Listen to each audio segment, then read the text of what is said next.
Sabudana chia దద్దోజనం. దద్దోజనం ఇది అందరికీ తెలుసు కదా అనుకుంటున్నారా? 100% అందరికీ తెలుసండి. సాబుదానా కాంబినేషన్లో దద్దోజనం కొంతమందికి తెలియకపోయి ఉండొచ్చు.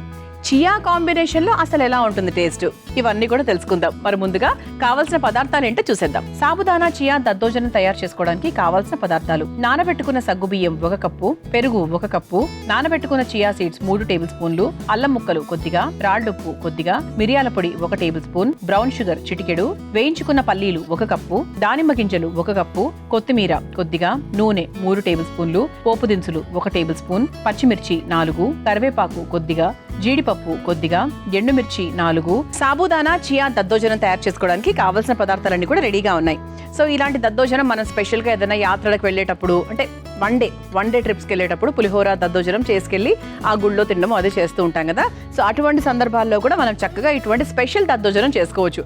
రొటీన్గా చేసుకునే దద్దోజనం కాకుండా కొంచెం స్పెషల్గా అనమాట. సో ఇందులో మనం ముఖ్యంగా వాడేది సాబుదానా చియా. అంటే ఈ రెండు మనం మెయిన్గా కొత్తగా ఇంక్లూడ్ చేస్తున్నాం కదా. సో సాబుదానా ఏంటి అంటే మనకు ముఖ్యంగా వేసవి కాలంలో మంచి చలువ చేస్తుంది. సో మనకి ఎప్పుడైనా నీరసంగా ఉన్నా కూడా ఇమ్మీడియట్ ఎనర్జీ, తక్షణ శక్తిని ఇస్తుంది. బరువు పెరగడానికి కూడా మనకు సాబుదానా చాలా బాగా పనిచేస్తుంది. సో అంతేకాకుండా జీర్ణక్రియను చాలా బాగా మెరుగుపరుస్తుంది. అందుకే ఎప్పుడైనా పొట్ట అప్సెట్గా ఉన్నప్పుడు మనం సాబుదానా జావలాగా కాచుకొని తాగుతూ ఉంటాం. కాస్త ఉప్పు పంచదార వేసుకొని తాగుతూ ఉంటాం. సో ఏంటి అంటే అది మనకు చక్కగా, అంటే పొట్టలో లైనింగ్స్ ఉంటాయి కదా, సో వాటిని చాలా బాగా సెట్ చేస్తుంది అనమాట. అలాగే చియా సీడ్స్ని మనం ముందుగానే నానబెట్టుకున్నామండి. సో బేసిక్గా ఏంటి అంటే చియా సీడ్స్తో చాలా రకాల ఉపయోగాలు, ముఖ్యంగా ఇందులో ఒమేగా 3 ఫ్యాటీ యాసిడ్స్ ఉంటాయి. సో శాకాహారం తీసుకునే వాళ్ళకి ఏదైతే దొరకదో అది మనకు చియా సీడ్స్లో ఉంటుంది. సో ముందు రోజు రాత్రి నానబెట్టుకోవచ్చు, లేదా పెద్ద టైం కూడా ఎక్కువ పట్టదు కాబట్టి నానడానికి ఒక ½ అవర్ 1 అవర్ కూడా సరిపోతుంది యాక్చువల్లీ. సో దాంతో మామూలుగా చియా సీడ్స్ని నీళ్ళలో కలుపుకొని సింపుల్గా తాగేయచ్చు. అదర్వైజ్ ఇలా స్పెషల్గా మనకు దద్దోజనంలో వేసుకుంటే కూడా బాగుంటుంది. అండ్ ముఖ్యంగా ఫాస్టింగ్ చేసే వాళ్ళు ఉంటారు కదా, అంటే పొద్దునుంచి ఏకాదశనో రకరకాల కారణాలతో ఫాస్టింగ్ చేస్తూ ఉంటారు. సో అలాంటి వాళ్ళు ఒక సాయంత్రం అయిన తర్వాత దీపారాధన చేసుకుని చక్కగా ఏదైనా తింటూ ఉంటారు. అలాంటప్పుడు కూడా ఇలా దద్దోజనం చేసుకొని తినచ్చు అనమాట. ఇలా మనకు సాబుదానా చియా రెండూ కూడా ఎముకల్ని చాలా స్ట్రాంగ్గా చేస్తుంది, అలాగే కండరాలను చాలా గట్టిగా చేస్తుంది. సో హెల్త్కి కూడా చాలా మంచిది, అండ్ స్కిన్ కూడా చాలా మంచిది actually chia. So skin health improve అవ్వాలంటే కూడా చియాని మనం రెగ్యులర్గా తీసుకుంటూ ఉండాలి. ఏది ఓవర్గా చేయకూడదండి. రెగ్యులర్గా చేయడం అంటే ఓవర్గా చేయడం కాదు. రెగ్యులర్గా అంటే వారానికి 2 సార్లు 3 సార్లు, ఏదైనా కూడా ఓవర్గా ఏ ఫుడ్ని మనం బాడీకి ఇచ్చినా కూడా బాడీ మనకు ఇంకో రకంగా తోసిపడేస్తుంది బయటికి.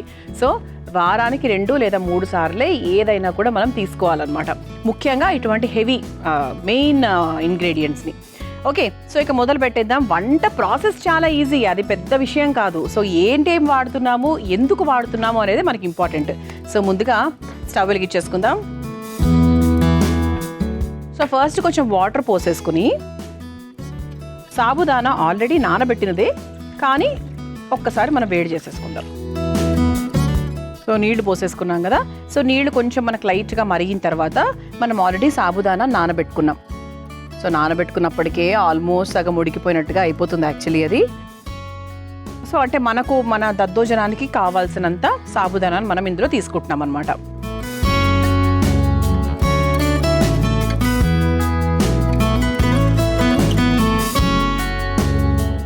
ఇది కొంచెం మనకు 2 బాగా మరుగులు వచ్చాక నెక్స్ట్ ప్రాసెస్లోకి వెళ్ళొచ్చు. అయితే ఈలోపు మనము ఒక మిక్సింగ్ బౌల్ తీసుకుందాం.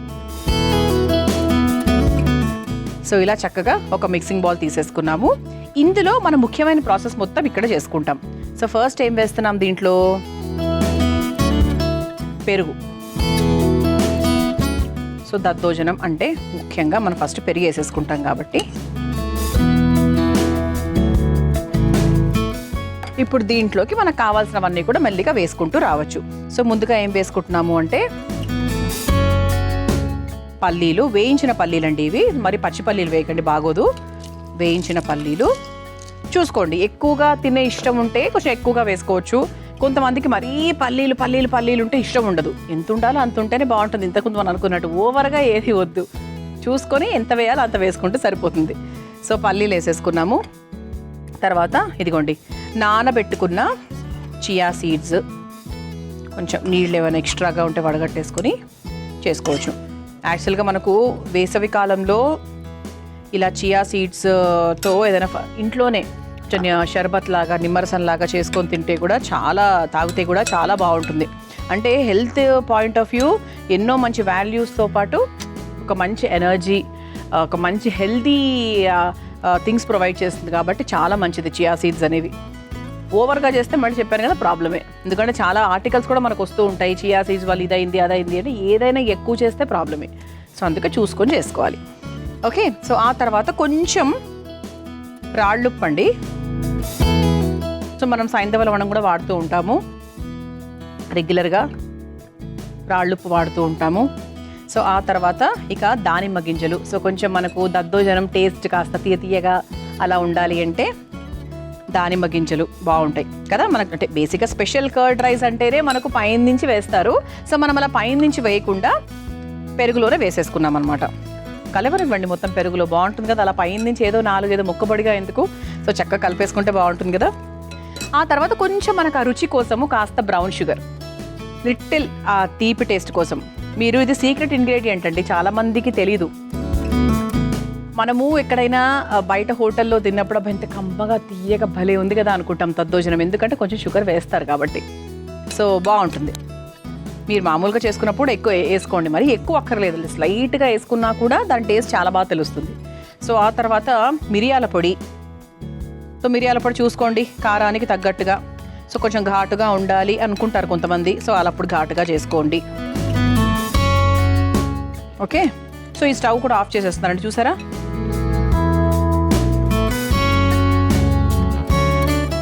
ఓకే, ఆల్రెడీ నానబెట్టింది, అందుకే నానబెట్టాలి ఖచ్చితంగా. అంటే ఈ వంట చేసుకునేటప్పుడు చియా సీడ్స్ సాబుదానా 2 కూడా నానబెట్టాల్సినవి.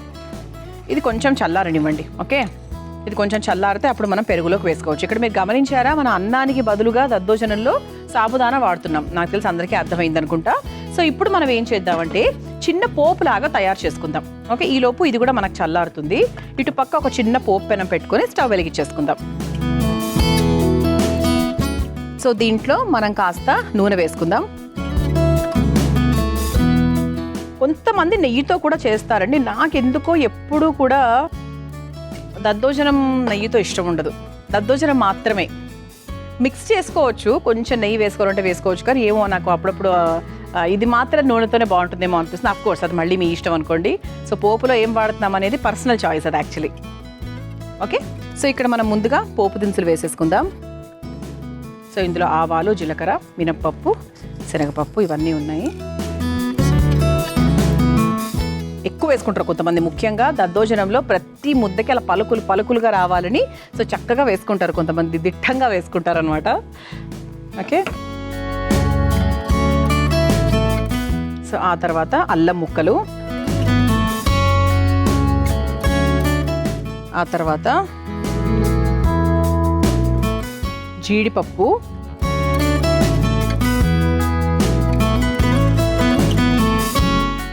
ఆ తర్వాత ఎండుమిరపకాయలు. పోపులో ఎండుమిరపకాయలు లేకపోతే ఏం బాగుంటుంది, అస్సలు బాగోదు. ముఖ్యంగా అల్లము అలాగే ఎండుమిరపకాయలు చక్కగా మనం పోపులో వేసుకుని అలా వేస్తే చాలా చాలా బాగుంటుంది. దాంతోపాటు పచ్చిమిరపకాయలు కూడా వేసుకుంటున్నాం, కొన్ని ఎక్కువ కాదు, సో జస్ట్ కొన్ని. అలాగే కరివేపాకు.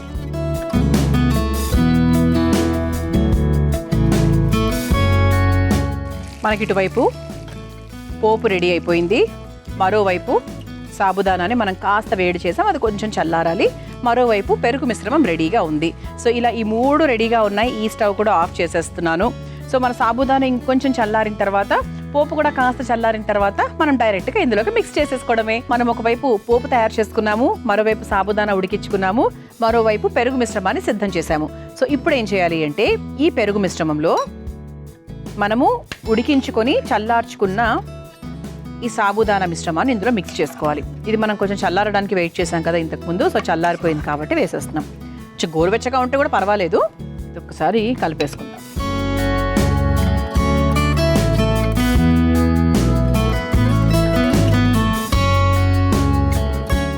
సో దీంట్లో చివరిగా కాస్త కొత్తిమీర కూడా వేసేసుకుందాము. అలాగే మన ముఖ్యమైన రుచి అందించేది ఏంటి అంటే పోపు, సగం పోపు ఇందులో వేసుకుందామండి. పోపు వేసుకొని ఒకసారి నీట్గా కలిపేసుకుంటే టేస్ట్, అంటే మనకు అల్లం టేస్ట్ అదంతా కూడా బాగా ఇందులో కలుస్తుంది అనమాట. సో ఇలా రెడీ అయిన సర్వింగ్ బౌల్లోకి తీసేసుకుందాం.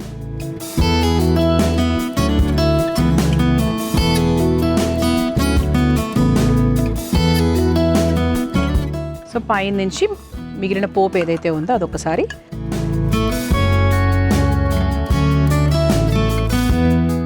ఆహా, చూడ్డానికైతే అదిరిపోయింది. టేస్ట్ కూడా 100% బాగుంటుంది. ఏమేమి ఉన్నాయి ఇందులో మరి? సాబుదానా, పెరుగు, సూపర్గా ఉంటుంది.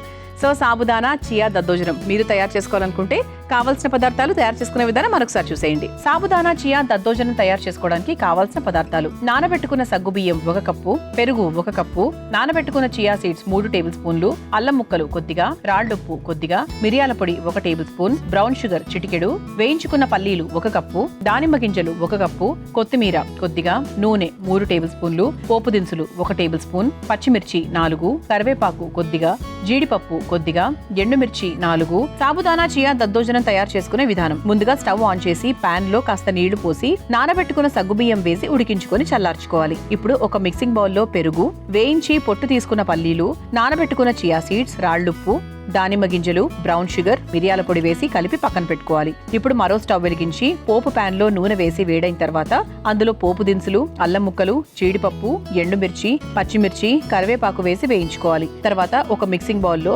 చల్లార్చుకున్న సాబుదానా, కొత్తిమీర, వేయించుకున్న పోపు వేసి కలిపి ఒక సర్వింగ్ బౌల్ లోకి తీసుకుని పైనుంచి వేయించుకున్న పోపును మరలా వేసి సర్వ్ చేసుకుంటే సాబుదానా చియా దద్దోజనం రెడీ.